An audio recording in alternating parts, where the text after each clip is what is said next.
Thank you. चलिए सबको नमस्ते, thank you for joining me, welcome. अब और लोग जो आएंगे वो आते रहेंगे, अपनी मीटिंग शुरू कर लेते हैं। हमने पिछले हफ्ते में 9वें श्लोक तक काम किया था अपने 18वें अध्याय का गीता का। और अब मैं ये सोच रहा हूँ कि जब तक ये हमारा 18वें अध्याय पर कर्म और कर्म फल के ऊपर अपना बातें खत्म होंगी, तब तक मैं सोच रहा हूँ कि मैं गीता के ऊपर स्टार्ट कर लूंगा।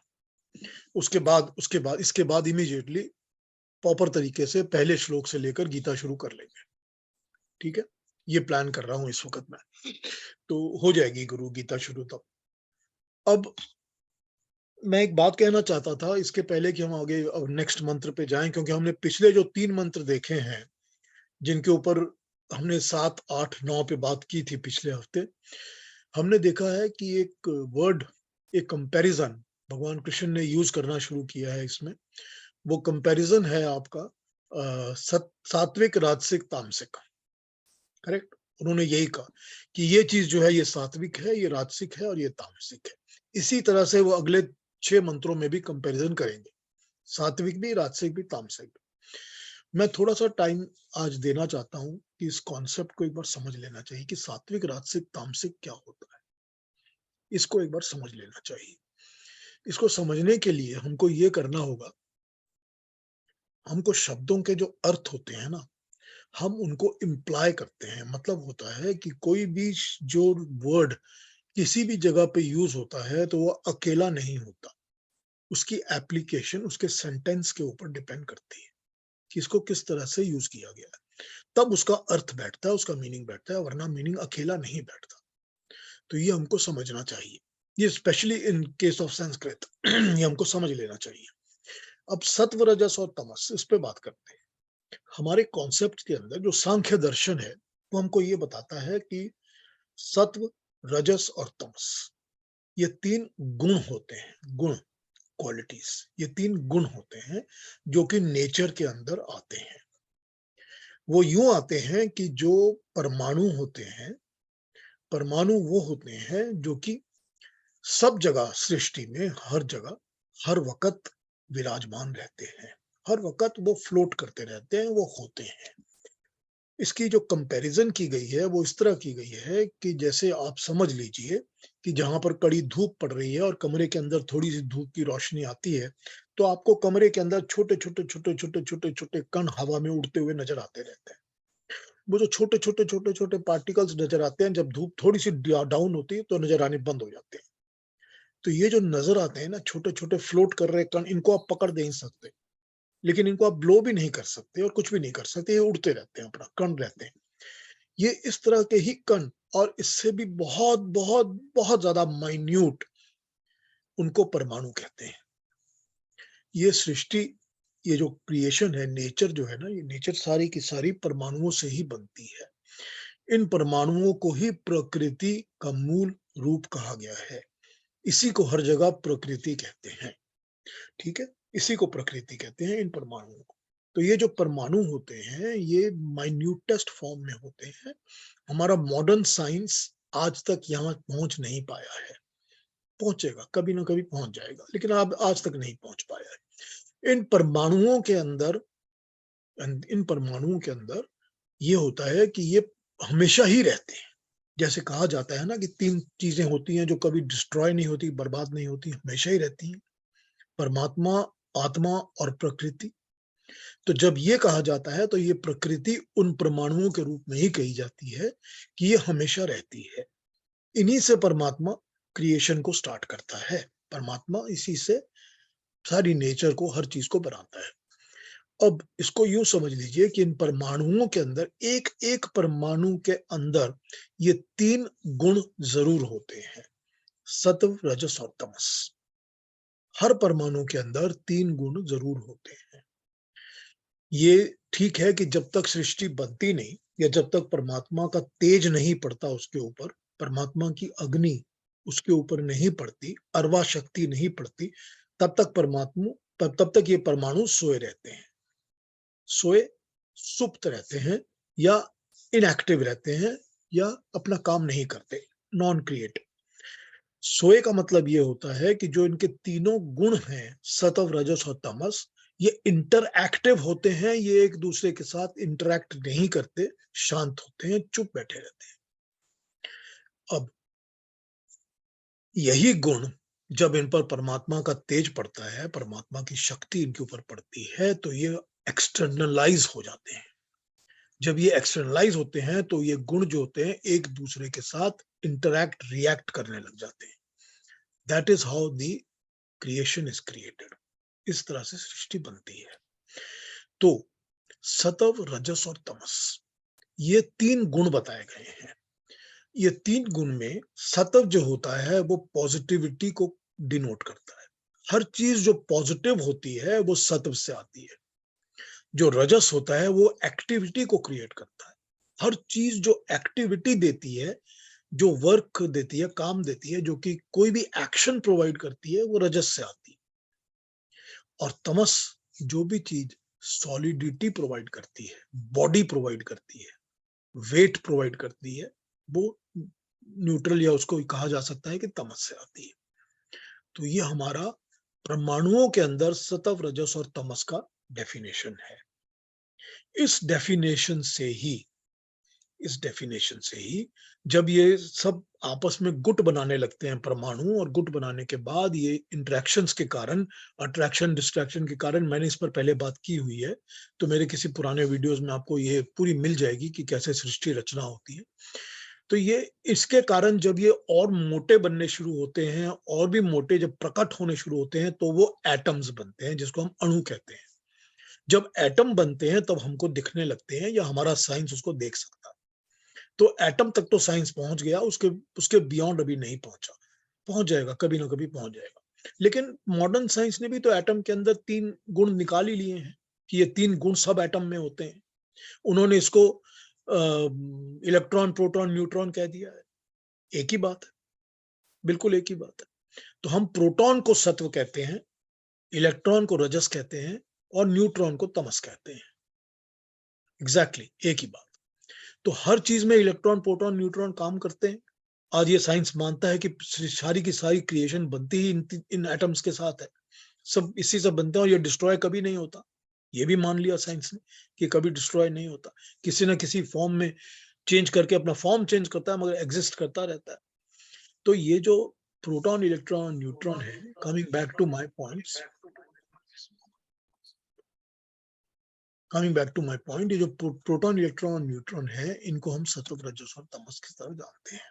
अब मनुष्य के अंदर जब हम इसको, let me come back to my discussion, कि जब हम सात्विक, राजसिक, तामसिक का वर्णन करते हैं, तो उसका मतलब ये बैठ जाता है कि सात्विक जिसमें भी वो पॉजिटिविटी के गुण हों, जो प्रोटॉन काम करती है, जो किसी भी एटम के अंदर पॉजिटिव चीजें प्रोवाइड करती है, ठीक है, वो चीज जो होती है वो सत्व कही जाती है, या सात्विक कही जाती है, जिसकी कहा जा सकता है कि अच्छाई प्रोवाइड करती है, जो उसके गुण या क्वालिटीज प्रोवाइड करती है।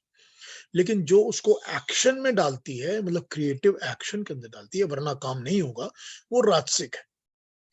तो राजसिक वो चीजें हैं जो सारी नेचर के बहुत क्लोज हैं, नेचर को फॉलो करती हैं, और नेचुरल तरीके से वो सारा काम करती हैं, और उनके अंदर एक्टिविटी, एक्साइटमेंट ज्यादा होती है। और तामसिक वो चीजें हैं जिसके अंदर न्यूट्रल, या कहा जा सके कि बॉडी वेट, मास वेट ज्यादा होता है।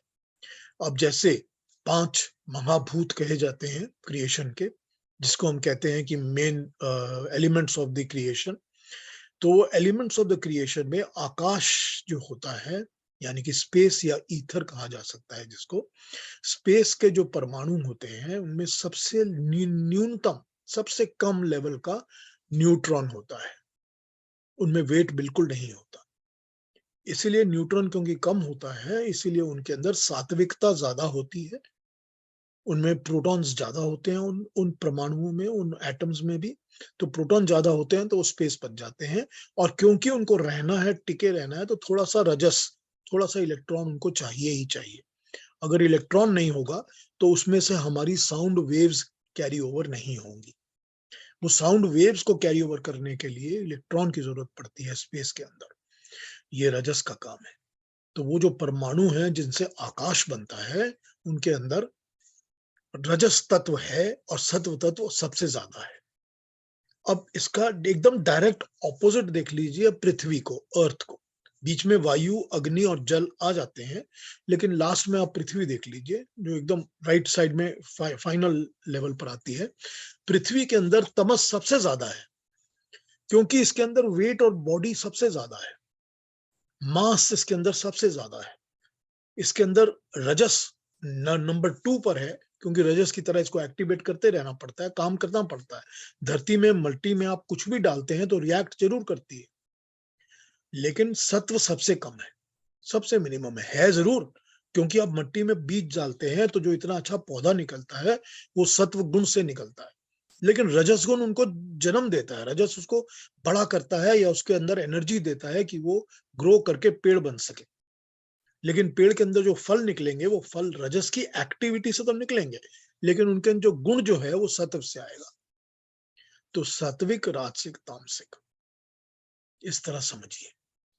इसी तरह समझिए जब भगवान कृष्ण बता रहे हैं कि ये कर्म जो है ये सात्विक कर्म है, ये राजसिक कर्म है, ये तामसिक कर्म है। ठीक।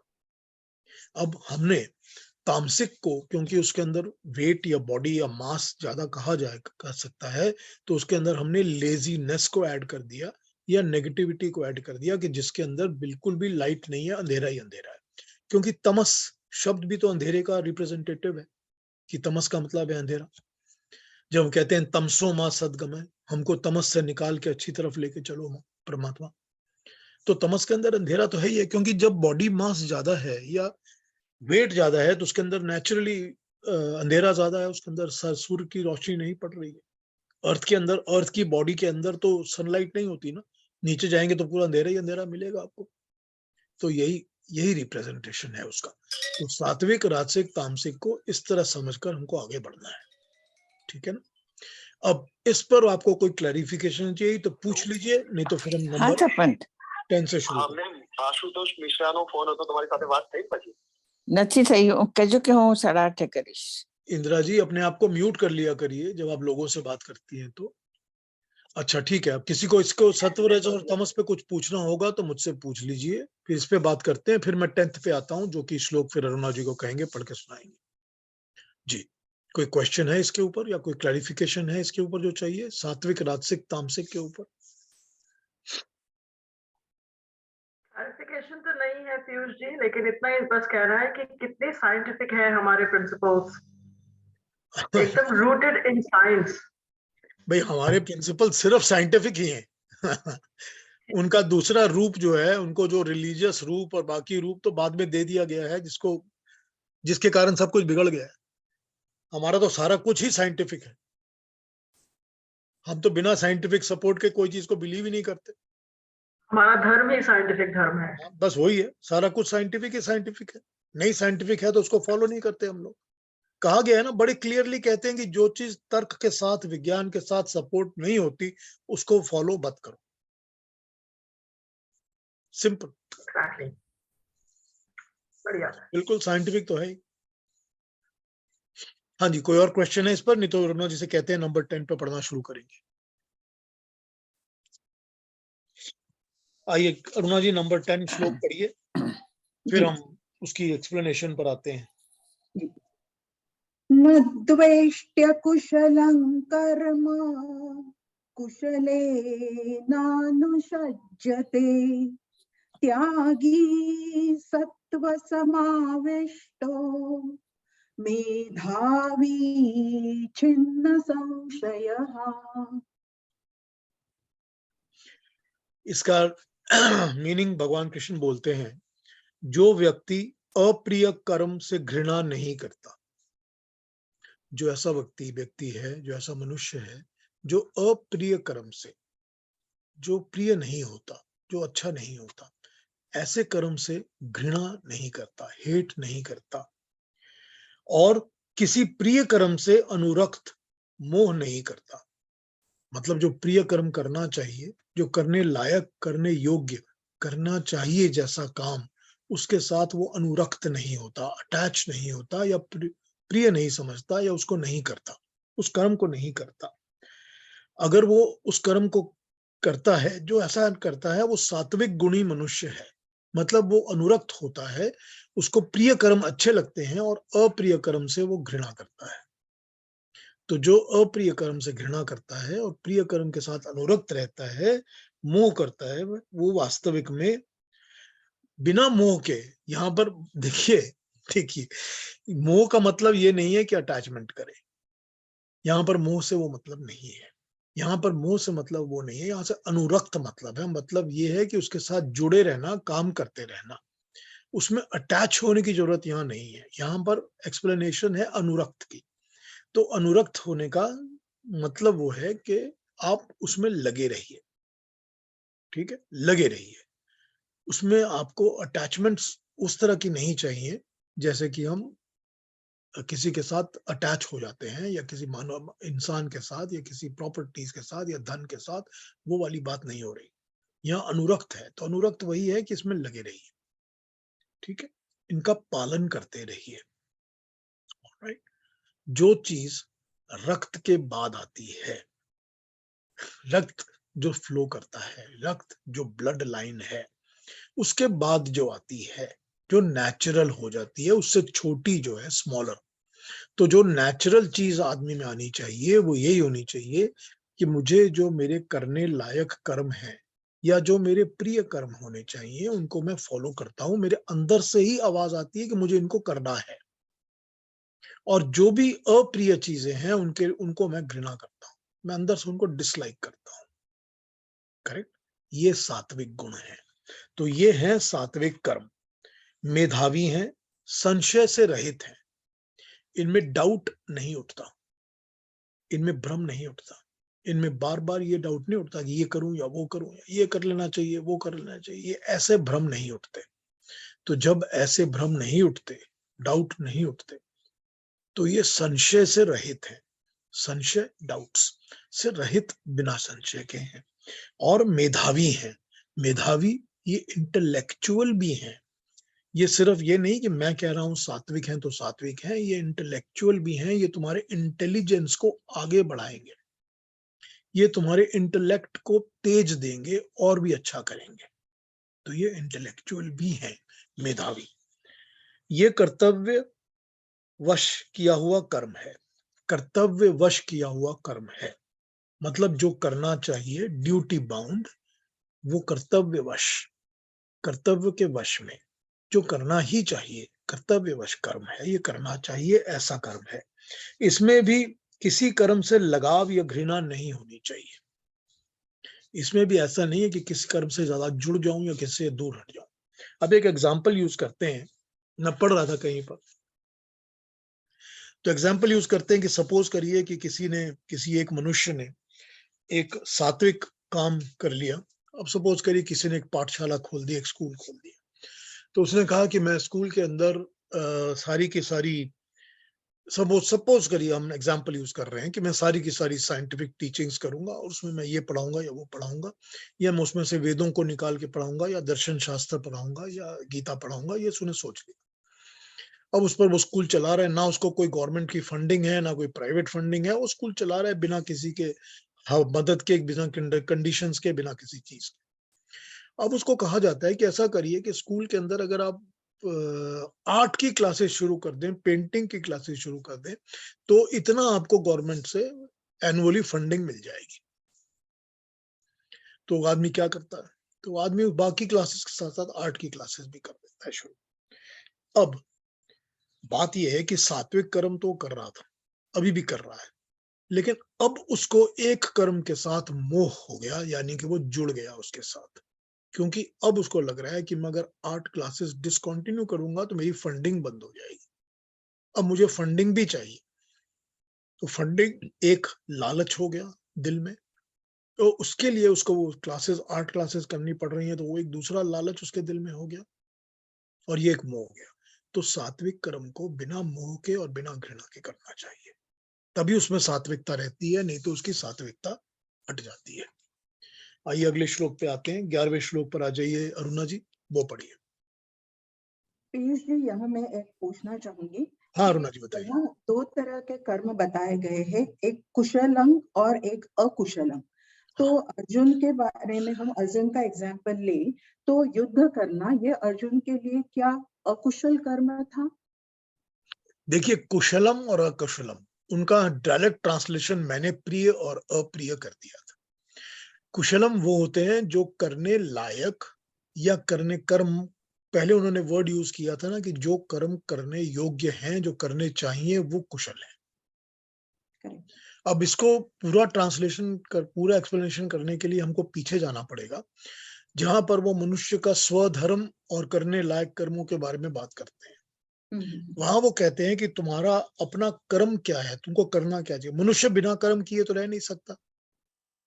यही कहते हैं कि कोई भी आदमी, कोई भी मनुष्य बिना कर्म किए तो रह नहीं सकता। कर्म तो करता रहता है, 24/7 करता रहता है, हर वक्त करता रहता है। तो जब वो कर्म करता ही रहता है और वो कर्म करेगा ही करेगा, तो करने लायक कर्म, ना करने लायक कर्म, इनकी डिमार्केशन कर लेनी चाहिए। इनको अलग अलग समझ लेना चाहिए। अब अगर आप समझ लेते हैं तो फिर ये कुशलम कर्म और अकुशलम कौन से हैं? कुशल कौन सा होता है? कुशल जो कि सब तरह से अच्छा हो, वो कुशल, और अकुशल जो कि बुरा हो। तो कुशलम में वो कुशल हो जाता है, मेरे लिए जो कुशल है वो आपके लिए कुशल नहीं भी हो सकता, क्योंकि इसमें फिर वही बात आ जाती है कि मेरा स्वधर्म क्या है। स्वधर्म को डिफाइन करते हैं, नंबर 1, पहले मुझे कैसे माँ बाप मिले थे। नंबर 2, मैंने एजुकेशन और ट्रेनिंग कैसे ली है, मैंने एजुकेशन कैसी फॉलो की है, मैंने ट्रेनिंग क्या फॉलो की है। नंबर 3, मैंने प्रोफेशनलिज्म का कौन सी एक्सपर्टीज हासिल की है। और 4, मैं कौन से प्रोफेशन में हूं।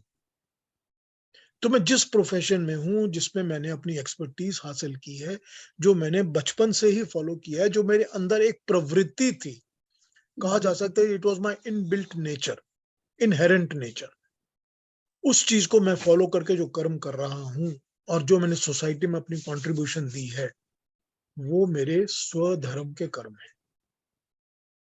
That is according to what I should be doing और व्हाट आई हैव डन।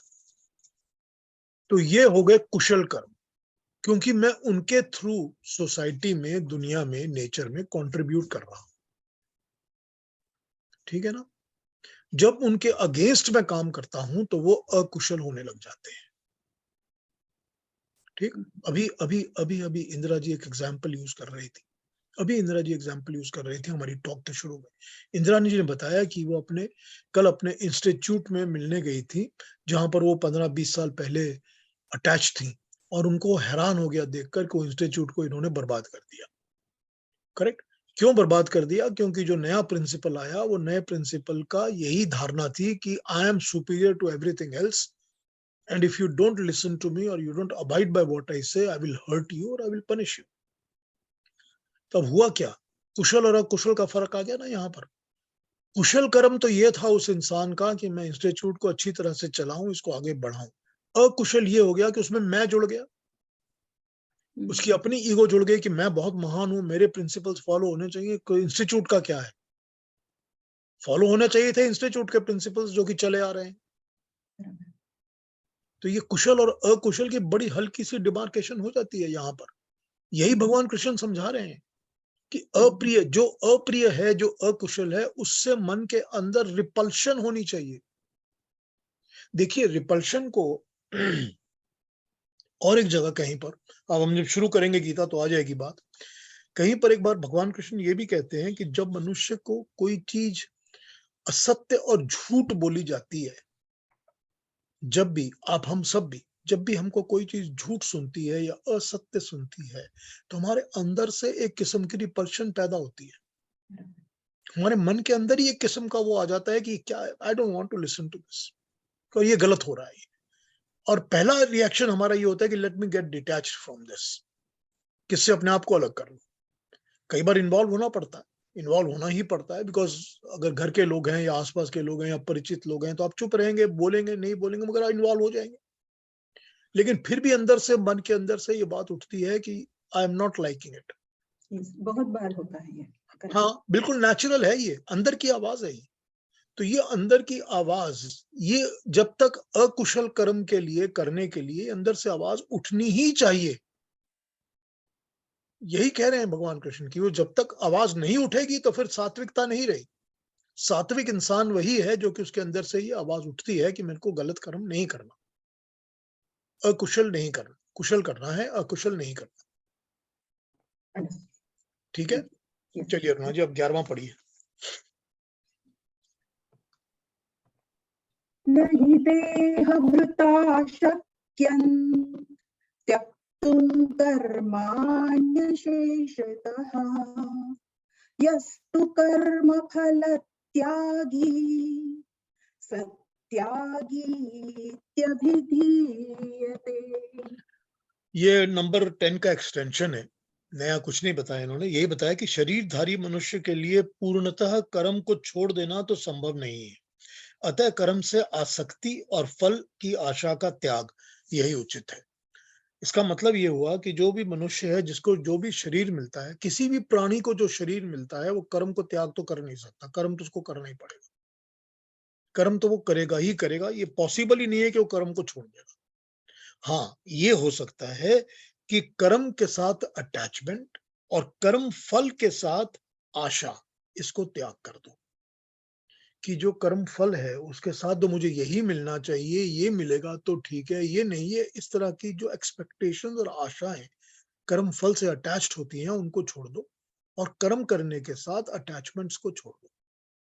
कर्तव्य समझ के करो और कर्तव्य ड्यूटी समझ के अपने काम करो, अटैचमेंट्स को छोड़ दो। मैं अपने बेटे के लिए ही सब कुछ कर रहा हूं, ये नहीं, मैं सभी के लिए, सारी दुनिया के लिए, सृष्टि के लिए, संसार के लिए कर रहा हूं। मैं केवल अपने ही लिए सारा कुछ करता हूं, अपने शरीर के लिए हमको करना पड़ता है क्योंकि शरीर का धर्म फॉलो करना पड़ता है, लेकिन शरीर के लिए भी ये अटैचमेंट नहीं हो सकती कि आज मैंने इतना सुंदर बनाया, कल मैंने शरीर को और भी सुंदर बनाया, परसों और भी, ताकि लोग देख के कहें मैं कितना सुंदर शरीर चला जा रहा है। वो एक अटैचमेंट हो जाती है, लेवल अलग हो जाता है। अटैचमेंट नहीं होनी चाहिए और कर्म फल के साथ आशा और एक्सपेक्टेशंस को मत जोड़ो, यही उचित है। तो 11वें में वो एक्सटेंड करते हैं अपने नंबर 10 की बात को, वही श्लोक में इसी बात पर कर रहे हैं। आइए 12वें पर आते हैं और अब राजसिक की बात करेंगे। आइए अरुणा जी। अनिष्टमिष्टं मिश्रं च त्रिविधं कर्मणः फलं भवत्यत्यागिनां प्रेत्य न तु सन्न्यासिनां क्वचित्। हाँ, ये भी एक्सप्लेनेशन ही है, अभी राजसिक पर नहीं आया। वो ये कह रहे हैं कि जो कर्म से आसक्त रहे, अटैच्ड ना रहे, ठीक है, अनअटैच्ड, जो कर्म से आसक्त रहे, सकाम कर्म करे, उन्हें करने के उपरांत कर्मों का 3 प्रकार का फल मिलता है। जो सकाम कर्म करता है मतलब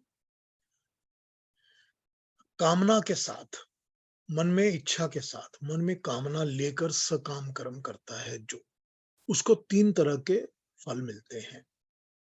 और जो आसक्त रहता है, बिल्कुल ही अनअटैच्ड रहता है, उनको ये फल नहीं मिलते। तो जो सकाम कर्म करता है उसको 3 तरह के फल मिलते हैं। वो अच्छा, बुरा और मिश्रित, तीनों फल मिलते हैं। अच्छा भी मिलता है, बुरा भी मिलता है और मिक्स्ड भी मिलता है, मिश्रित भी मिलता है। तीनों तरह के फल मिलते हैं। और जो कर्म को अनअटैच्ड और फल आशा का त्याग करके करते हैं, उनको ऐसे फल नहीं मिलते, यानी कि वो बंधन में नहीं पड़ते। ये नंबर 12 में वो एक्सप्लेन कर रहे हैं। तो जो लोग कर्म फल की आशा को, एक्सपेक्टेशंस को त्याग कर देते हैं कि मैंने ये कर्म तो किया है, मुझको यही फल मिलना चाहिए, इसको वो छोड़ देते हैं, क्योंकि कर्म का फल उनके हाथ में होता ही नहीं है। किसी के भी मनुष्य के कर्म के, कोई भी कर्म का फल मनुष्य के हाथ में होता ही नहीं है। किसी इंसान के हाथ में नहीं होता कि उसको क्या फल मिलेगा, किसी के हाथ में नहीं होता। तो जब ये पता है कि नहीं होता, तो उसकी आशा, एक्सपेक्टेशंस और उससे साथ अटैचमेंट्स को पूरी तरह से त्याग दो, छोड़ दो। दूसरी बात, कर्मों के साथ अटैचमेंट को छोड़ दो, मतलब उनमें कामनाओं को छोड़ दो, उनमें इच्छाओं को, अपनी पर्सनल कामना को छोड़ दो। अगर मैं संसार का, अगर मैं सोसाइटी का अच्छा कर रहा हूं और अच्छे में भी मेरी पर्सनल कामना जुड़ी है, तो भी वो पूरी तरह से प्योर नहीं है। मतलब मैं जहां नहीं होना नहीं चाहिए। अच्छा तो मैं कर रहा हूं, इसलिए नहीं कर रहा कि सारे के सारे लोग मेरा प्रेज करें, मेरी तारीफ करें। ये चीज जहां पर आ गई वहां पर ही ये सारा गड़बड़ हो जाएगा। तो कर्म जिसमें कि बिल्कुल भी कामना ना रहे, जब ये होगा तो ये कर्मों के फल जो होंगे वो मिश्रित नहीं होंगे, मतलब अच्छे बुरे मिश्रित नहीं होंगे, अच्छा बुरा मिक्स्ड ये नहीं होगा। ये तभी तक होगा जब तक इंसान सकाम कर्म करता है, मतलब कर्मों को कामना के साथ करता है, तब तक उसको अच्छा बुरा और मिश्रित ये फल मिलेंगे। ठीक है, ये नंबर 12 में बताया गया है। 13 पर आ जाए, आइए अरुण जी। पंचैतानि महाबाहो कारणानि निबोध मे सांख्ये कृतान्ते प्रोक्तानि सिद्धये सर्वकर्मणाम्। अब भगवान कृष्ण क्या कर रहे हैं? अब भगवान कृष्ण अपनी बात को समझाने के लिए सांख्य दर्शन के कोटेशंस को यूज कर रहे हैं। वो कहते हैं, हे अर्जुन, कर्म का फल जिन कारणों से मिलता है, उन कारणों को सांख्य दर्शन ने, सांख्य के सिद्धांतों ने बताया गया है कि वो 5 कारण हैं। ये कारण क्या हैं, ये भी तुम मुझसे सुन। अब भगवान कृष्ण अपने टॉक के अंदर सांख्य दर्शन को कोट करेंगे। तो वो 5 कारण 1 2 3 4 5 करके वो समझाएंगे। आइए नंबर कौन सा आया अब हमारा? 14 पढ़ते हैं। 14 में वो कारणों को बताया गया है, फिर इन पर बात कर लेंगे। अरुणा जी 14 को पढ़ लीजिए। अधिष्ठानं तथा कर्ता करणे च पृथग् विधम् विविधाश्च पृथक् चेष्टा दैवै च इवात्र पंचमम्। इसका सीधा अर्थ पहले करता हूं, फिर एक्सप्लेनेशन करूंगा। अधिष्ठान, अधिष्ठान मतलब जगह, आधार, बेस, कर्म करने का अधिष्ठान या कर्म का स्थान। ठीक, ये हो गया अधिष्ठान। परिस्थिति, conditions, what are the circumstances. कर्ता या कार्य करने वाला, जो काम करने वाला है वो। कार्य का साधन, tools, how do we accomplish the job, tool जो भी कार्य के साधन है। कार्य करने की भिन्न भिन्न चेष्टाएं, और हमारी अपनी जो चेष्टा है, हमारी अपनी जो क्या कहा जाए उसको करने की इंटेंशंस हैं, या हमारी जो उसकी करने की संभावनाएं या जो भी हैं, वो हम जो कैसे करते हैं, प्रक्रियाएं, या हमारी अपनी ही जो चेष्टा है वो। और दैवीय शक्तियां जो हमारे अंडर कंट्रोल में नहीं है, जो दिव्य शक्तियां हैं, दैवीय शक्तियां जो हमारी समझ के बाहर हैं, जिसको भाग्य भी कह सकते हैं। इस तरह से ये सारी चीजें कंट्रीब्यूट करती हैं कर्म को करने के लिए, या इनके ये 5 कारण होते हैं। ये सांख्य दर्शन में बताया गया है। इन पर बात करते हैं। ये कारण है कॉज, कि कार्य की परिणति या उसकी शेप या उसकी पॉसिबिलिटीज या उसकी साइज को प्रोवाइड करती है। अधिष्ठान मतलब आधार, बेस। यहां पर अभिप्राय शरीर लिया जा सकता है, या यूं कहा जा सकता है कि जो बेस है कार्य करने का, वो तो मनुष्य का, प्राणी का शरीर है। वो उसका बेस है, उसका अधिष्ठान है। अगर शरीर नहीं होगा तो वो काम नहीं कर सकेगा। तो यहाँ पर अधिष्ठान का मतलब शरीर लिया जा सकता है। तो यहाँ पर ये मतलब है कि जो आधार है, बेस है, वो पहला कारण बनता है शरीर उसका, मनुष्य का काम करने का। नंबर 2 है कि कर्मा, आत्मा का, कर्ता का जो चेतन तत्व है, जो जीवात्मा है, कार्य करने वाले की इच्छा। ठीक है ना, क्योंकि जीवात्मा होती है, आत्मा होती है, तो उसकी अपनी इच्छा होती है। तो ये उसके कर्म का कारण बनता है कि वो एक करने वाला कोई है। अगर करने वाला नहीं है तो कर्म नहीं होगा, तो करने वाला कोई है। तीसरा करण, करण यानी कि अधिकरण, यानी कि साधन, मतलब शरीर के अंदर के साधन, मन बुद्धि वगैरह, और बाहर के साधन, जो भी हम टूल्स उपयोग करते हैं बाहर के। हम किसी काम को करने के लिए जिस भी चीज की मदद लेते हैं वो साधन बन जाता है। ठीक, ये सब साधन।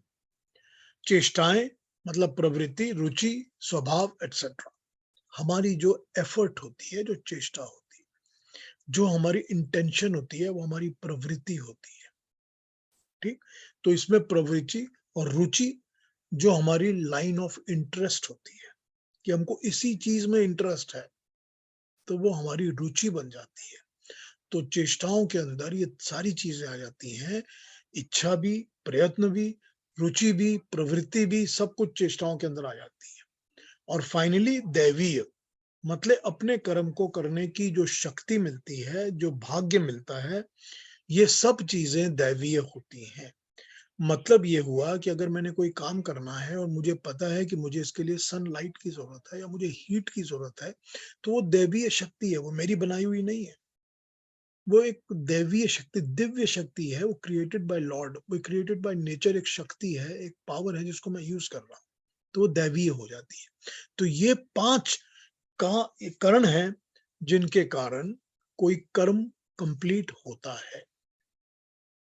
एक मिनट जरा इन डेप्थ सोच लीजिए, इनके ऊपर सोच लीजिए 1 मिनट।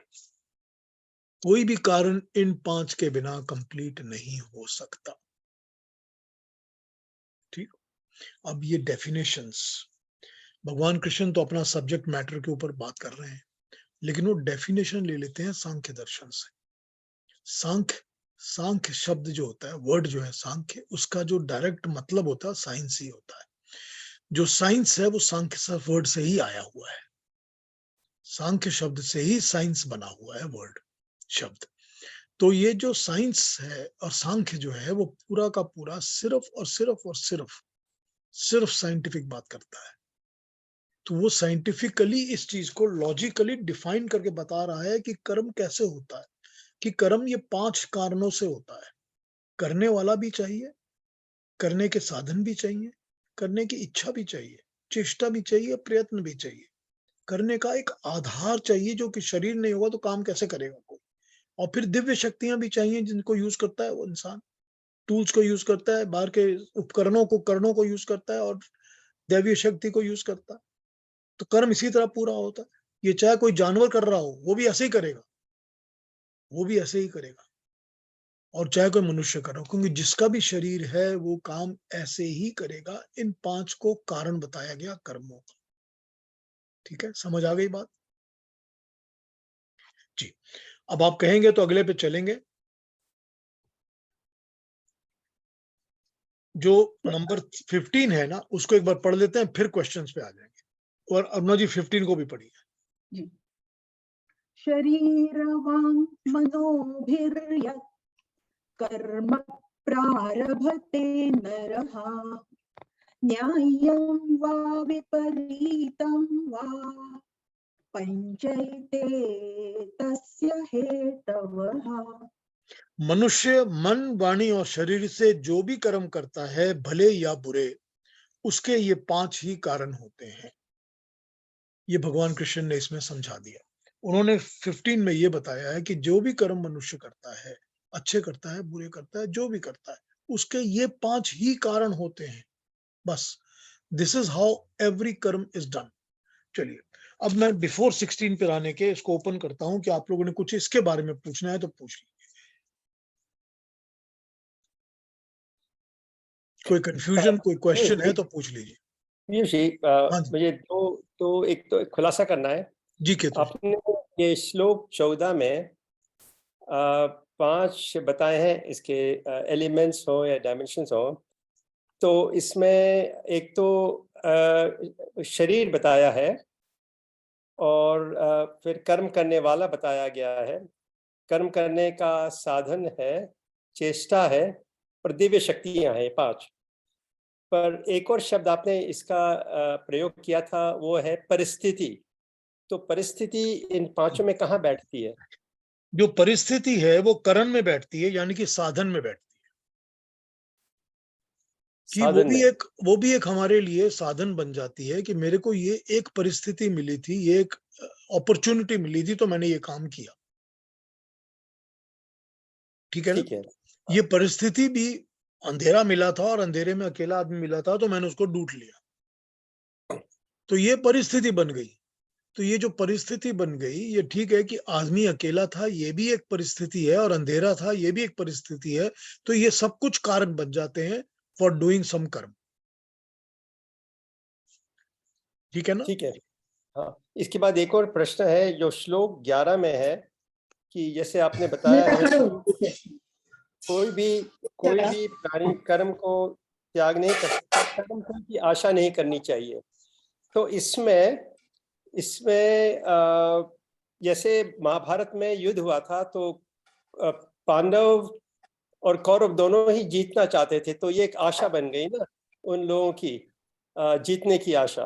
अब यहाँ पर भगवान कृष्ण इसको डिफाइन किस तरह करते हैं? वो भगवान कृष्ण कहते हैं कि मैं अगर चाहता तो इस युद्ध को, जो युद्ध आप करना चाहते हो, इस युद्ध को डे 1 जिस दिन मुझे पता चला था कि द्रौपदी का अपमान हुआ है, मैं उसी दिन इस युद्ध को लॉन्च करवा सकता था।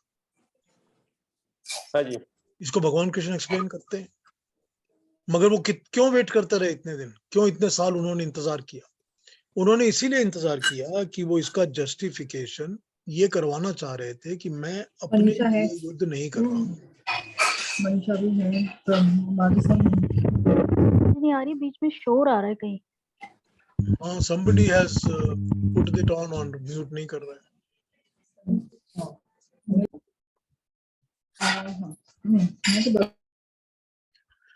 तो वो भगवान कृष्ण की जस्टिफिकेशन ये करते हैं कि ये युद्ध पांडव अपने लिए नहीं कर रहे, ये धर्म की रक्षा के लिए कर रहे हैं। यही जस्टिफिकेशन देते हैं ना भगवान कृष्ण, धर्मो रक्षा। तो धर्म की रक्षा ये है कि सारी के सारी जो सोसाइटी है, सारी जो कंट्री है, सारे जो लोग हैं, सारा जो कल्चर है, इन सब चीजों की रक्षा के लिए इस युद्ध को कर रहे हैं पांडव। ये अपने लिए नहीं कर रहे, क्योंकि उन्होंने तो कह दिया था कि हमको जमीन या राष्ट्र नहीं चाहिए, हमको राजपाट नहीं चाहिए। तो अब अगर हम युद्ध नहीं करेंगे तो अधर्मियों का नाश नहीं होगा, जिनका विनाश होना चाहिए वो नहीं होगा। तो ये यहाँ पर ये जस्टिफिकेशन ठीक है कि दोनों युद्ध कर रहे हैं, कौरव भी कर रहे हैं, पांडव भी कर रहे हैं, लेकिन वहां पर कौरवों के पीछे कॉज बड़ा क्लियर है कि हम पांडवों को इसलिए नष्ट कर रहे हैं ताकि हमारा कोई कॉम्पिटेंट ना रहे जो हमसे किसी किस्म का हमारे राज का भाग मांगे कि हमको राज को हाफ करके दे दीजिए। करेक्ट? तो इसको जस्टिफिकेशन भगवान कृष्ण बड़ी सिंपली करते हैं कि जो लोग युद्ध को धर्म की रक्षा के लिए करते हैं कि ये धर्म युद्ध है, वहां पर युद्ध जस्टिफाइड है। कि मैं अपने पर्सनल, क्यों उन्होंने कहा था द्रौपदी को कि तुम्हारे केशों के कारण युद्ध नहीं कर रहा हूं, कि तुमने 12 साल 14 साल केश नहीं बांधे उसके लिए मैं युद्ध नहीं कर रहा हूं। ये युद्ध उसके लिए नहीं है, उसके लिए युद्ध करना होता तो डे 1 कर लिया होता, बदला लेने के लिए। ये बदला लेने के लिए युद्ध नहीं कर रहे हैं। क्या समझा रहे हैं वो अर्जुन को कि तुम यहां पर अपने लिए नहीं आए हो, तुम कॉज बनकर आए हो दैवीय शक्ति का, कि you are a via media, कि तुम्हारे थ्रू धर्म की रक्षा की जाएगी। मैं कुछ नहीं है इसमें, कोई मैं नहीं है, अर्जुन का कोई मैं नहीं है। ठीक है? Does it answer you Ketu ji? धन्यवाद। हाँ जी। कोई और प्रश्न है? अगले श्लोक को अभी आज करें कि अगले कल करेंगे, या कोई और क्वेश्चंस और कोई डिस्कशन है तो कर लीजिए। जी मैं पूछना चाहती हूँ। हाँ जी। यहाँ पे 5 चीजें दी है जो किसी भी हम कार्य करते हैं उस कार्य के लिए रिस्पॉन्सिबल है। तो अगर मुझे मेरा कार्य रिस्पॉन्सिबल नहीं है, उसका कर्म कारण है, रीजन कॉज है। ओके, तो अगर मैं जो भी काम करती हूँ वो न्याय राइटियस करती हूँ या विपरीत होता है, अपोजिट होता है, तो क्या ये मेरे हाथ में है? अगर ये चीजें उसको कंट्रीब्यूट कर रही है तो मैं कैसे पता चलेगा मुझे कि मेरा काम राइटियस है या नहीं है? नहीं, कारण तो यही है ना, कारण तो चेंज होंगे नहीं यहाँ पर, चाहे अच्छा हो चाहे बुरा हो। ठीक है ना? तो कारण तो वही रहेंगे, अच्छा करो या बुरा करो, इट डज नॉट चेंज। अच्छे बुरे का लिए उन्होंने फिर वहां पर कुशल और अकुशल को यूज कर लिया था। ओके, हाँ, है ना? वहां पर उन्होंने जहां कुशल और अकुशल की डेफिनेशन करी है, या प्रिय या अप्रिय कह लीजिए, स्वधर्म और विधर्म को कह लीजिए, जो भी वर्ड्स आप यूज कर लीजिए, वो तो उन्होंने वहां पर समझा दिया आपको। ओके यहाँ तो ये बताया कि अच्छा बुरा डज नॉट मैटर, ये 5 तो फैक्टर्स होंगे ही होंगे, जो भी कर्म करेगा उसमें ये 5 फैक्टर होंगे। Okay, control comes before that. हाँ, कंट्रोल कॉज तो रहेगा, एक ही रहेगा। हम्म, अच्छा बुरा तो फर्क नहीं पड़ता, कॉज तो एक ही रहेगा ना। देखिए अब 1 मिनट इसको एग्जामिन करते हैं, इसको एग्जामिन करते हैं मानसिक कर्मों के ऊपर। कि सपोज करिए कि हम मन में ही कोई कर्म कर रहे हैं, तो मानसिक कर्मों में भी ये 5 कॉज रहेंगे ही रहेंगे। यस। ठीक है, आप एग्जामिन करके देख लीजिए कि मानसिक कर्म जो हम कर रहे हैं, जो हम बोलते भी नहीं, किसी को करते भी नहीं, एक्चुअली सिर्फ मन में ही रहते हैं हमारे, उसमें भी कॉज तो रहेंगे रहेंगे, यही कॉज रहेंगे। करेक्ट। पीयूष जी, हाँ जी इंदिरा जी बताइए। कोई कॉज तो लेजिटिमेट भी हो सकते हैं ना? नहीं नहीं, कॉज लेजिटिमेट इलेजिटिमेट की बात तो हो ही नहीं रही है। कॉज में तो कोई कलर नहीं आ रहा लेजिटिमेसी का या इलेजिटिमेसी का। कॉज तो रहेंगे ही रहेंगे, आप जब कर्म करेंगे तो ये कॉज रहेंगे ही रहेंगे। अच्छा, दूसरा मेरा सवाल था कि हम लोग ये 5 कर्म की बात, 5 की बात कर रहे हैं, वो 5 कॉस्मिक तत्वों से भी कनेक्शन है उनका? कॉस्मिक तत्वों से, अर्थ, वाटर, स्काई, फायर, विंड, उससे तो सभी कुछ बना है ना। हमारा शरीर भी उससे ही बना है, और हम जो कर्म कर रहे हैं, जिसके साथ हम कर रहे हैं, सब कुछ उसी से बना हुआ है। वो तो बना वो ही तो हुआ है, सब। पर ये जिस 5 की हम बात कर रहे हैं अभी, उसका कनेक्शन है उससे? नहीं, कनेक्शन इस तरह आप तो हर चीज का कनेक्शन है ना। अधिष्ठान की जो पहली बात करी है कि शरीर होगा तभी कॉज का पहला कारण है, तो शरीर हाँ होगा कैसे जब तक ये 5 एलिमेंट्स नहीं होंगे। हाँ। ठीक है ना। और जो दिव्य शक्तियां बताई हैं, जो लास्ट वाला है, जो कि देवीय है, भाग्य, वो भी तभी होगा जब ये 5 एलिमेंट्स होंगे। हाँ। अच्छा, करेक्ट। मेरा एक और सवाल था, वो जरा पीछे गया। ये आप ये 3 तत्वों की बात कर रहे थे, रजस तत्व, सात्विक और तामसिक। वो उनका कैटालिटिक इफेक्ट होता है ना, कॉम्बिनेशन परम्यूटेशंस होता है? बिल्कुल होता है 100%। और वो वही समझाया गया है कि जब परमाणुओं के अणु बनते हैं, जब परमाणुओं के अणु बनते हैं, जब परमाणुओं के एटम्स बनने शुरू होते हैं, तो उसमें भी कैटालिटिक इफेक्ट होता है।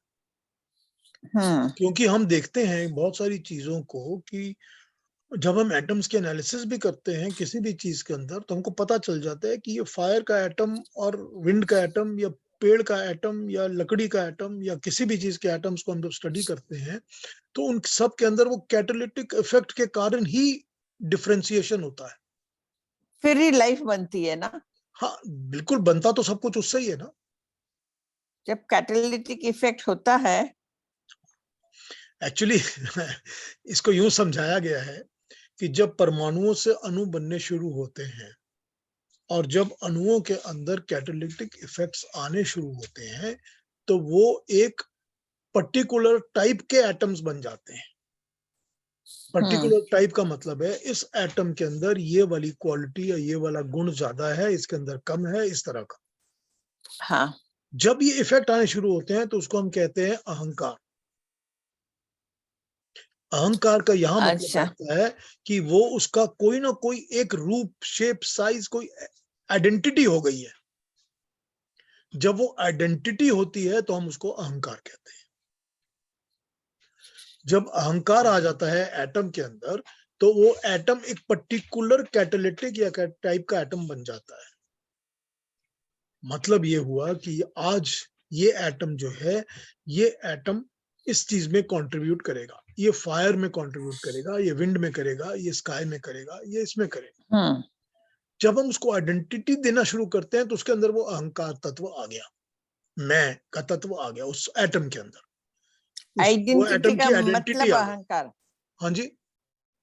आइडेंटिटी का मतलब अहंकार? हाँ, वहां पर आइडेंटिटी अहंकार, बेसिकली आइडेंटिटी का मतलब अहंकार ही बैठता है। तो वो एटम जो है उस वक्त उसके अंदर वो अहंकार आ गया, तो हम उसको आइडेंटिफाई कर सकते हैं, आइडेंटिफाई कर लेते हैं। मॉडर्न साइंस जो है यहां तक तो है, आइडेंटिफाई कर लेता है या कैटालिटिक कर लेता है। इसके बियॉन्ड अभी तक नहीं गया, चला जाएगा, वो भी चला जाएगा। काफी दिनों बाद उसको समझ में आ जाएगा कि एटम के बियॉन्ड और क्या है, परमाणु कहाँ से आए हैं। आफ्टर ऑल एटम भी तो किसी चीज से बना है ना। जी, कोई और क्वेश्चन है तो पूछिए अभी। Can I ask something? हाँ हाँ श्योर। भोजन में भी मानते हैं कि राजसिक, तामसिक और सात्विक गुण होता है, जी होता है बिल्कुल। तो वो भी सिमिलर गुणों की बात चल रही है वहां पर, या वो अलग गुण होता है? देखिए, जो भोजन आपके लिए अच्छा होता है, जिसके अंदर अवगुण नहीं होते, बुरे गुण नहीं होते, वो सात्विक है। जो भोजन एक्साइटमेंट और एक्शन क्रिएट करता है वो राजसिक है। जो भोजन लेजीनेस क्रिएट करता है, बॉडी फैट क्रिएट करता है, वो तामसिक है। तो बड़ी सिंपल स्ट्रेट डेफिनेशन बैठ जाती है, बहुत ही स्ट्रेट डेफिनेशन बढ़ जाती है। तो सात्विक भोजन हर चीज वो होती है जिसके अंदर कोई अहिंसा नहीं होती, किसी को मारा नहीं गया, किसी को कष्ट नहीं दिया गया, और सिंपल आपके शरीर को भी कष्ट देने वाला नहीं है। अपने शरीर पर भी अहिंसा नहीं हो रही, अपने शरीर को, मन को, हर चीज को अच्छा करने वाला, प्योरिटी देने वाला सात्विक, जिसमें सत्व तत्व ज्यादा हो। लेकिन अगर आपको चाहिए कि मुझको अपने शरीर को एक्साइट करना है, मुझे अपने शरीर को और भी ज्यादा एक्शन के लिए ट्रेन करना है, तो वो सारा राजसिक हो जाएगा। कि मुझे अपनी इंजॉयमेंट के लिए खाना है तो वो राजसिक हो जाएगा। और जहां पर खाना ये देगा आपको कि लेजीनेस दे रहा है, भारीपन दे रहा है, या उसके अंदर अवगुण ज्यादा है, अच्छा कुछ भी नहीं है, तो वो तामसिक हो जाएगा। ठीक है। ठीक है जी, समझ में आ गया? हाँ बिल्कुल बिल्कुल। ठीक है, कोई और प्रश्न हो तो पूछ लीजिए। अगर बहुत ज्यादा कंफ्यूजिंग लगा हो जो आज का लेसन है तो भी पूछ लीजिए, कुछ भी पूछ लीजिए। पीयूष जी, हाँ जी। ये जो तीनों गुण हैं, सात्विक, राजसिक, तामसिक, जी, इनको किसी को ऐसे नहीं देखना चाहिए कि कोई सुपीरियर है, कोई इंफीरियर है। इनफैक्ट सारे के सारे जरूरी हैं। They are all necessary. They are matter of fact कि ये हैं, तो ये हैं। अब जरूरी और ना जरूरी का, अच्छा बुरा का ये है कि you can pick and choose on whatever you want to do. क्योंकि भगवान कृष्ण तो कर्मों से समझा रहे हैं ना, तो कर्मों में तो वो अच्छा बुरा ही बता रहे हैं ना। तो इसी को तो वो सात्विक, राजसिक, तामसिक कह रहे हैं। तो वहां तो आप ये कह नहीं सकते कि किसी को ये नहीं सोचना चाहिए कि तामसिक बुरा है, क्योंकि वो तो कर्म को बुरा ही बता रहे हैं, तामसिक। तो यहाँ पर ये है कि जो गुण होते हैं वो तो है, it's a matter of fact कि वो रहेंगे ही। ठीक है, वो गुण सारे जरूरी भी हैं। हर एटम में ये तीन गुण हैं, तो ये गुण रहेंगे ही।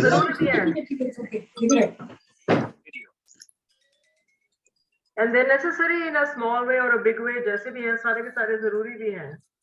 हाँ है, बिल्कुल है, क्रिएशन नहीं बनेगी उनके बिना। अगर पेड़ के अंदर बॉडी मास नहीं होगा तो पेड़ नहीं बनेगा। पेड़ के फल जो होते हैं वो बॉडी मास से बहुत परसेंटेज छोटे और कम होते हैं। ठीक है ना, तो वो बॉडी मास भी तो चाहिए ना उसको। तो ये तामसिकता तो उसको चाहिए ही चाहिए। ये it's a matter of fact कि ये हैं, ये रहेंगे ही, ये कहीं जा नहीं सकते, ये जरूर रहेंगे। तो उसके अंदर जब हम कर्मों की बात करते हैं या हम जब और क्वालिटीज की बात करते हैं, तब ये आ जाता है कि हमको तामसिक कर्मों को, तामसिक भोजन को फॉलो करना है कि हम सात्विकता को फॉलो करें।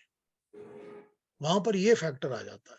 वहां पर चॉइस वाला फैक्टर सिर्फ इसमें आ जाता है कि हम राजसिक करें या तामसिक करें या सात्विक करें। ये जो मैटर ऑफ फैक्ट चीजें हैं और रहेंगी, इनको हम कंट्रोल नहीं कर सकते। कंट्रोल हम सिर्फ अपने आप को कर सकते हैं, अपने थॉट को, अपने कर्म को कर सकते हैं, अपने भोजन को कर सकते हैं। ठीक, यही देखना चाहिए हमेशा हर कर्म के पहले कि इससे किसी का हित हो रहा है कि किसी का नुकसान हो रहा है, कि इससे कुछ अच्छा हो रहा है या कुछ बुरा हो रहा है। बिल्कुल, That is, I think, the only weighing factor. वही देखना चाहिए कि इससे हम बिना विचार के कर्म कर करने रहे हैं का, या बुरा कर रहे हैं। बिना विचारों के तो कर्म करने का मतलब ही नहीं, कोई मतलब नहीं है बिना विचारों के कर्म करने का, ठीक है ना? Between the choice between भला करो या बुरा करो, कर्म करो, ये वाला कर्म करो या ना करो, बिल्कुल। यही तो बुद्धि और यही तो डायरेक्शन सिखा रही है ना गीता। इसीलिए तो सारी दुनिया में लोग कहते हैं कि गीता का एक ना एक पेज रोज पढ़ लेना चाहिए, बहुत इंस्पिरेशन देता है, इसीलिए देता है। इसका मतलब ये भी हुआ कि गीता में इन्होंने, श्री कृष्ण ने बताया, भगवान श्री कृष्ण ने, कि revenge should not be the motive. अगर आपने दुष्टों का नाश करना है तो रिवेंज के लिए मत करो, लेकिन इसलिए करो क्योंकि वो धर्म के खिलाफ का काम कर रहे हैं। नहीं, पर उसका ही नाश करो, केवल उसका नाश करो जो धर्म के अगेंस्ट में सोसाइटी में चला रहा है या सोसाइटी चला रहा है। किसी भी किस्म का रिवेंज तो वो जस्टिफाई करते ही नहीं है, किसी किस्म का रिवेंज जस्टिफाई नहीं करते। तुम्हारा भी वही कर्म हो गया ना फिर, जो उसका बुरा कर्म था, करने वाले का जो बुरा कर्म था, रिवेंज वाले का भी तो बुरा कर्म हो जाएगा ना। तो रिवेंज को तो जस्टिफाई करते ही नहीं कभी। रिवेंज का मोटिव हमेशा पर्सनल होता है, इट्स ओनली फॉर योरसेल्फ, आप अपने लिए कर रहे हो सिर्फ। एग्जैक्टली, यही तो द्रौपदी चाहती है ना, द्रौपदी तो यही चाहती है कि रिवेंज लिया जाए। भगवान कृष्ण उसको टालते रहते हैं क्योंकि रिवेंज तो मैंने लेना नहीं है। जब तक वो पूरी तरह से अधर्मी साबित नहीं हो जाता दुर्योधन का पूरा एम्पायर, जब तक वो अपने मुंह से नहीं कहता कि मुझे पता है धर्म क्या है पर मेरी उसकी तरफ कोई रुचि नहीं है, अपने मुंह से कह देता है ना कि धर्म की तरफ मेरी कोई रुचि नहीं है। जब वो कहता है मेरे को रुचि नहीं है तो साबित हो गया ना कि वो अधर्मी ही है। तब तुम्हारा पर्सनल रिवेंज तो है नहीं। अब पर्सनल रिवेंज बात हो जाती है, सॉरी, वहां पे बात हो जाती है कि अधर्म को जीने नहीं देना है, अधर्म को आगे पनपने नहीं देना। that becomes a crucial factor then. वरना सोसाइटी बर्बाद हो जाती है, यही तो बोलते हैं ना, समाज और सोसाइटी नष्ट हो जाती है जब उसमें अधर्म फैल जाता है। ठीक है, पीयूष जी, मेरे को एक थोड़ा क्लैरिफिकेशन चाहिए अपने खुद के लिए। बताइए। कि मैं जब बच्चों को पढ़ाती हूँ तो हमेशा पूछते हैं आइडेंटिटी क्या है, तो मैं उनको बोलती हूँ आइडेंटिटी के 5 मीनिंग होते हैं। Identity gives meaning, identity helps you take a role, identity makes you take initiatives, and identity helps you makes a difference and gives you an emotional response. ठीक है, अब इनको सबको अहंकार से जोड़ लीजिए, सब बैठ जाएंगे। जब तक मैं फैक्टर नहीं होगा ये 5 चीजें नहीं होंगी। ठीक है ना, ये 5 चीजें नहीं होंगी जब तक इनके अंदर मैं का फैक्टर नहीं आएगा। गलत तो नहीं है ना? नहीं, ठीक है, इसमें कोई गलत क्या है? आप एक एक्सप्लेनेशन दे रही हैं तो एक्सप्लेनेशन तो ठीक है, एक्सप्लेनेशन समझने की चीज है कि क्या बताया गया। बहुत अच्छा है, बहुत अच्छा बताया आपने इंदिरा जी, बहुत बढ़िया। वो सब अहंकार से जुड़ जाते हैं। मैं हमेशा डाउट में रहती थी कि ये सब मैंने निकाला तो सही है, पर मैं किससे पूछूं कि ये सही है कि गलत है। इंदिरा जी, ये बिल्कुल सबके सब अहंकार के साथ ही पनपते हैं, जुड़ते हैं, पैदा होते हैं। अच्छा, ठीक है, ठीक है, जब तक मैं नहीं होगा ये कोई, इनमें से कोई भी नहीं होगा, मैं जरूरी है ना। कोई और प्रश्न किसी और का? कोई और बात करनी है? एक छोटा सा प्रश्न है। हाँ जी गीता जी। ये जो अधर्म और अधर्मी का फर्क अगर देखा जाए तो ये तो समझ में आता है कि अधर्म को खत्म करना जरूरी था, लेकिन अधर्मी को मारना जरूरी क्यों था? तो अधर्म नष्ट कैसे होगा? उसको सुधारा नहीं जा सकता था, उसको जेल में डाला जा सकता था। बिल्कुल, सुधारने की बहुत कोशिश की थी ना भगवान कृष्ण ने। सुधारने की कोशिश में ही तो उनके दरबार में दूत बनकर गए थे पीस करने के लिए कि तुम जेल धर्म में पे डाला जा चलो। सकता था सबको। हाँ जी, सबको जेल में डाला जा सकता था। नहीं, कैसे डाल सकते थे? जब तक कि राज आपके हाथ, जिसके हाथ में राज है, जिसके हाथ में कंट्रोल है, जेल में तो वही डाल सकता है ना। जो बाहर बैठा है, जो जंगल में बैठा है, जो वनवास कर रहा है, जो अज्ञातवास कर रहा है, वो जेल में कैसे डालेगा? दुर्योधन तो कृष्ण को ही बंदी बनाना बना चाहते थे, बिल्कुल। तो तो जेल में पर्पस तो वही जो डाल था, सकता है। हाँ, तो पर्पस पांचों पांडवों को 5 गांव दिलवाना नहीं था, पर्पस वास्तव में अधर्म को खत्म करना ही था, राइट? भगवान कृष्ण को पता था कि ये मेरी किसी भी बात को नहीं मानेगा, क्योंकि वो उसके एक रात पहले विदुर को ये बोल चुके थे कि मैं जो भी बात कहूंगा वो दुर्योधन नहीं मानेगा। तो अगर वो 5 गांवों पर हाँ बोल देता, अगर वो 5 गांवों पे हाँ बोल देता तो क्या होता? तो होता ये कि युद्ध टल जाता, कि युद्ध आज नहीं होगा, थोड़े दिन के लिए टल गया, पर वो कोई ना कोई युद्ध की जो सर्कमस्टेंसेस है वो और 2 साल 5 साल बाद फिर उठ के सामने आ जाती। वो तो होना ही था। हाँ, उनको भगवान कृष्ण क्या कहते हैं कि तूने थोड़ी मारना है, तू है कौन? तू तो वाया मीडिया है, ये तो सब मेरे आके तो ये सब मरे पड़े हैं। यही कहते हैं ना, कहते हैं भाई सबकी मौत, हर इंसान की मौत होती है, हर इंसान की मौत मैंने पहले से ही डिसाइड की हुई है, कब होनी है, कैसे होनी है। You are only a via media, I am using you as a via media in between the war. तुम नहीं करोगे तो ये तो मरेंगे ही मरेंगे, वैसे भी मरेंगे। तो ये तो निश्चित था। तो जब ये निश्चित ही था तो एक युद्ध की परिस्थिति तो क्रिएट होनी ही थी, ठीक है ना? जी। तो आज भी ऐसे ही होता है, युद्ध आज भी ऐसे ही होता है। हाँ, सब जगह ऐसा ही होता है, सारी दुनिया में ऐसा ही हो रहा है। बिल्कुल, आज भी बिल्कुल ऐसे यही हो रहा है, बिल्कुल ऐसा ही होता है। यूक्रेन और रशिया में भी हो रहा है। हाँ, बिल्कुल यही है, सब जगह यही है। आप एनालिसिस करने बैठेंगे तो आपको अल्टीमेटली यही मिल जाए। मेरे मन में चलता था कि आज भी नहीं होना चाहिए था और तब भी नहीं होना चाहिए था। ठीक है, हाँ जी। और कोई क्वेश्चन है इसके बारे में, आज के सेशन के बारे में, शुरू से अंत तक? जो युद्ध है क्या वो हमेशा अनिवार्य है, मतलब होना ही होता है क्या? हमेशा मानव जाति में, मानव धरती पर युद्ध होने जरूरी है? ना, बिल्कुल नहीं है। बहुत सारे युद्ध तो केवल मैं और अहंकार के कारण होते हैं। अनिवार्य तो कभी भी नहीं है, जरूरी नहीं है। पर लेकिन जहाँ लोग सुधरते नहीं है वहां पे युद्ध ही करना है। ये अब सुधरते हैं कि नहीं सुधरते हम लोग जस्टिफाई नहीं, जज नहीं कर सकते ना। तो ये आज की परिस्थिति में, इन टुडेज रेफरेंसेस, इस चीज को बड़े अलग तरीके से या डिस्टॉर्टेड तरीके से देखा जा रहा है, तो हम उसको उस तरह नहीं समझ सकते। हम उस वक्त की परिस्थिति को एग्जाम्पल यूज कर सकते हैं। अब हमको ये पता है कि दुनिया में बहुत सारे युद्ध जो हैं वो, अब कोई किसी दूसरी कंट्री पर अटैक करता है या उसके ऊपर ओनरशिप लेना चाहता है तो सब युद्ध है, वो नहीं होने चाहिए। अब आज के दिन में कोई दूसरी कंट्री पर अटैक तो नहीं करता, लेकिन दूसरी तरह से करता है कि वो उसके अंदर अपने साइबर अटैक्स कर देता है, या उसकी वो ये वाली शक्ति खत्म कर दो, बाइंग पावर खत्म कर दो, या उसका जो कंट्रोल है उसको ओवरटेक कर लो, या उसमें मीडिया इन्फ्लुएंसेस डालना शुरू कर दो। ये हो रहा है ना, कोरोना डाल दो या ये कोरोना सब डाल कुछ दो। होता रहता है, ये सब हो रहा है ना। ये भी वही चीजें हैं, सब अटैक्स ही हो रहे हैं, सारे दूसरी तरीके से हो रहे हैं, कंट्रोल कर। यूक्रेन का अल्टीमेटली, तो मैं पढ़ रहा था कहीं पर कि मोस्ट ऑफ द लैंड जो है वो वेस्टर्न वर्ल्ड के लोग खरीद चुके हैं। उसकी जितनी भी प्रॉपर्टीज हैं, कि तुम्हारे अंदर जितना ऑयल निकलेगा, तुम्हारे अंदर जितने फूड ग्रेन्स निकलेंगे, तुम्हारे अंदर जितनी नेचुरल निकलेंगे, कुछ अमेरिका ने खरीद लिया, कुछ यूके ने खरीद लिया, कुछ इस तरह उन्होंने सबने खरीद लिया। अब उसके पास बेचने को कुछ बचा ही नहीं है। क्योंकि बेचने को कुछ बचा नहीं है तो अब वो ये भी सारे उसका सपोर्ट करना बंद कर रहे हैं, वो बोल रहे हैं नहीं भाई युद्ध बंद हो जाना चाहिए, क्योंकि हमने तो जो अपना काम करना था कर लिया। तो ये युद्ध क्या है? ये तरीका है ना, इनका तरीका है, ये राजनीति है।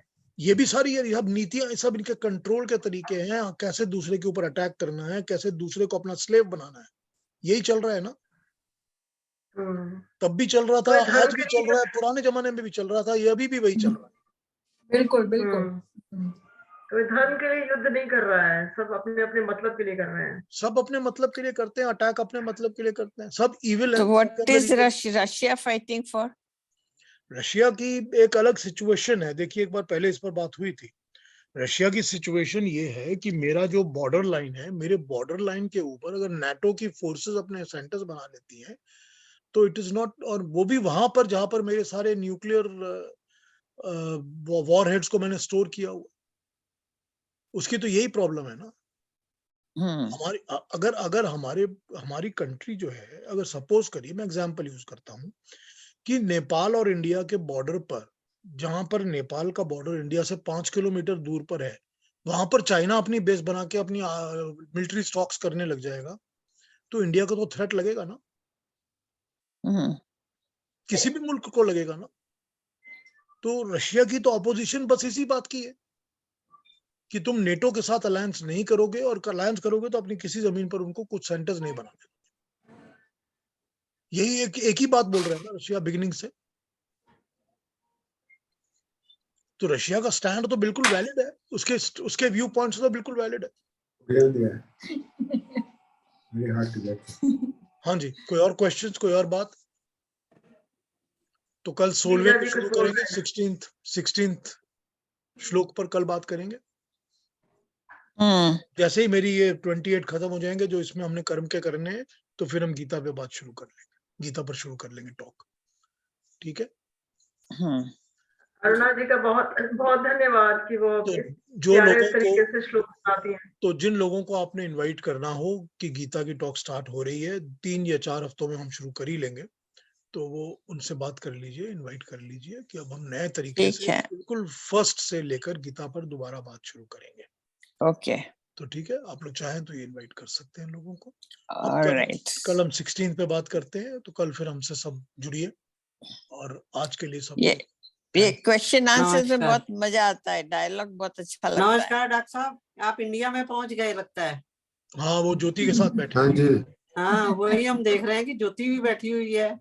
ज्योति के पास बैठे। Good, very good. चलिए कल मिलते हैं tomorrow। नमस्ते। नमस्ते, नमस्ते, thank you Sharma ji. Thank you.